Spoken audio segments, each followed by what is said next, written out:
Hi, I'm Eric Naso, and I wanted to share with you a base plate that I found made by Tilta. But first I wanted to show this. Remember these?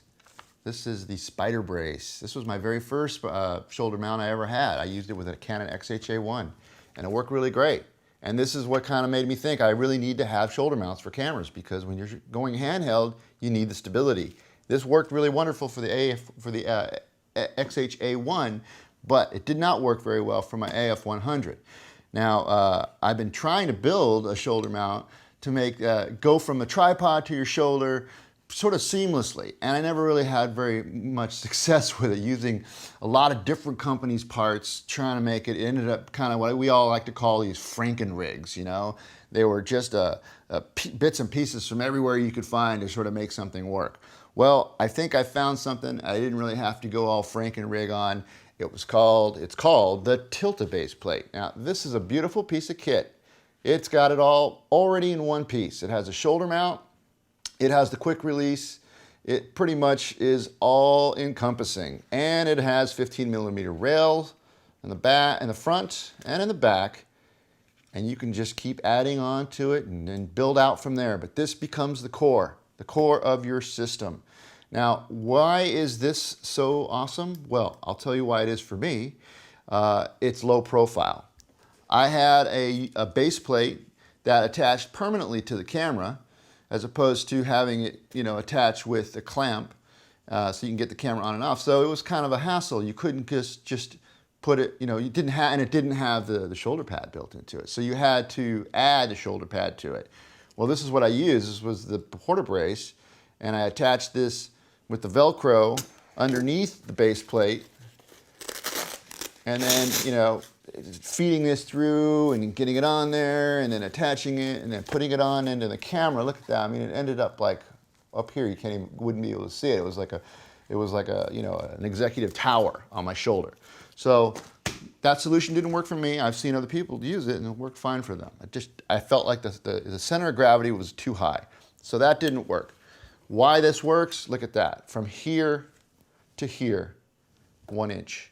That's fantastic. It's just like that problem is solved. One other thing I really, really like, uses the Sony quick release system. I use an HPX370 as well. I usually use both cameras at a shoot. I like to shoot maybe interviews and some types of B-roll with the AF100 to get that super shallow depth of field. Then I'll use the HPX370 to do some stylistic stuff, because I do like to kind of inch back and forth the zoom control, and you can't do that really with an AF100. The lenses just aren't like that. The broadcast lenses allow you to do things you just can't do with the AF100, so I like to incorporate both cameras in shoots. It works fantastic. But when you're going to do that and you want to use the same tripod system, then you're kind of in a pinch. You don't have the quick release system. Well, this has the Sony broadcast quick release system already built into the shoulder mount. That might be a problem for some people that don't use the Sony broadcast plates. If you don't use them, I highly recommend you do. That is the most stable and safest way to mount a camera on a tripod. There is no better. It's a proven system. Panasonic uses them. Everybody uses the exact same system. They just put their name on it, but the configuration is exactly the same. So I highly recommend you doing that. Genus makes a very nice Sony plate. It's on my website, and it is a Sony quick release system adapter you put on the bottom of your camera. Whatever camera you have, it has the universal screw setup so that it'll fit on any cameras. The bottom of the tripod, basically the tripod plate would go. So I highly recommend that, and just picking one of those up on eBay. You can get one for like 90 bucks. It can be beat up. It can be all beat up to hell. It doesn't matter, because those things are built like a rock, and you could use it and use it and use it and abuse it. So this already has that built into it. That's fantastic. Love that. Rail mounts 15 in the front, rail mount 15s in the back. So you pop your rails in there and you're good to go, and you're rocking. You can put any length you want in there. You can make this thing as long of a sled as you wish. Another beautiful, beautiful part is the quick release on it. Instead of mounting this permanently to the camera, you just mount the camera plate to it. And this is grooved just like a Frodo quick release would be. it's grooved on there so that it just slides right into the base plate. And you're good, done. Now your camera is adjustable, clamps down, and you're good to go. And now your whole system is built around the base plate, so it's not attached to the camera. That's a big deal. I don't know any other system that does that.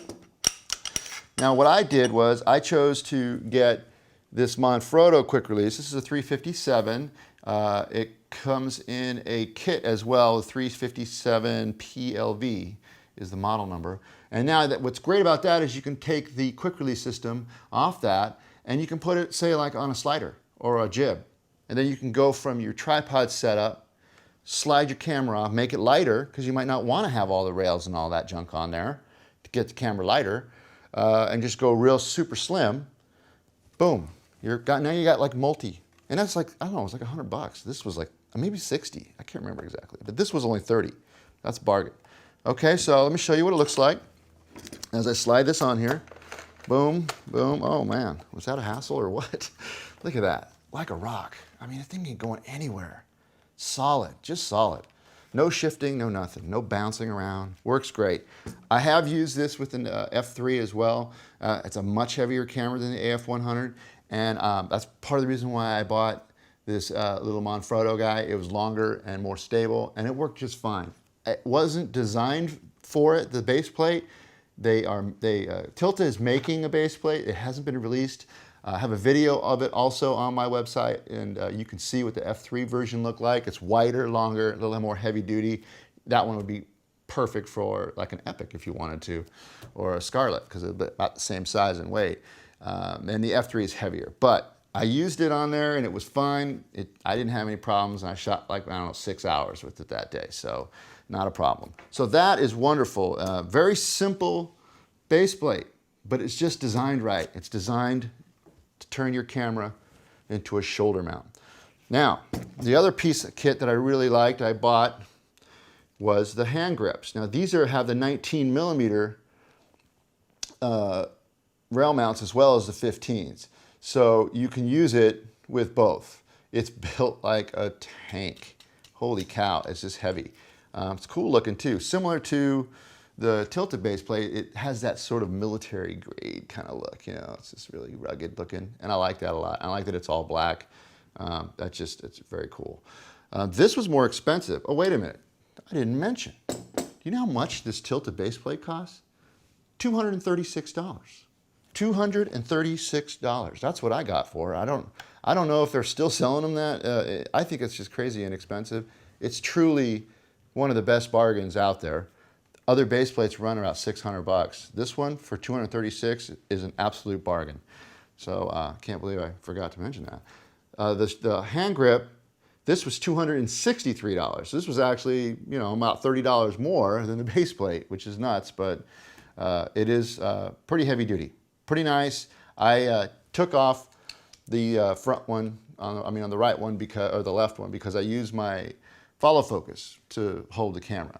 It has these excellent grooved sort of, what do they call it, rosette mounts on them, and they are solid, not going anywhere. These things will not shift, and that came off because it's screwed on there. But you're not going to get that to shift. I mean, it's very, very strong. Great idea. Love that. The ridges hold it down. Here's another piece of kit. I'm trying to get through this quickly. This is the Tilta BS-T03. This I got was a bargain. $60. Comes with the 15mm rail mount. And it has the same sort of design idea inside all the articulated pieces, and also on the ends inside has those grooves, and it holds it super tight. It's a pop-in style as opposed to a slide-in, and it locks down on one side. So you do want to be careful not to maybe install it upside down and put something too heavy on it, because it will, tilt off of it because it's not holding anything on here. Only problem I had was with cinema lenses. The lenses were a little bit fatter, a lot fatter, and it would kind of interfere with this. So I had to, the 15mm the mount to the rail mount was hitting the lens. So I had to put it on upside down. Not really, I wouldn't recommend doing that, because it will cause this, if it's too heavy, to slip. It can slip off one rail. Now, this one will be tight because this one has no clamp on it. It can do that to you. So it didn't do it to me while I was shooting, and I had a DP6 with the two 5D batteries on it, and it did not do that. It did do it when I tested it. I was messing around with it on here, and I noticed that you know, it popped out. Now, it has a little bit of bite to it there, but it will pop out if it's bumped hard or something. But it didn't, the weight of the monitor didn't make it do that. It was just me testing it. But use at own risk if you're gonna do it that way. Very, very nicely made. Bargain, 60 bucks. So let's cover the pieces again. This was the Tilta BS-T03 base plate. Retailed for me, I got it for $236. It wasn't for me, that's what I paid for it. $236.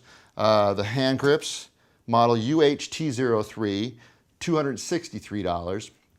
And then the bargain, the monitor holder, MAT03 for $60. So, and I had to pay, let's see what it was, $95 for shipping from China, bought directly from Tilta.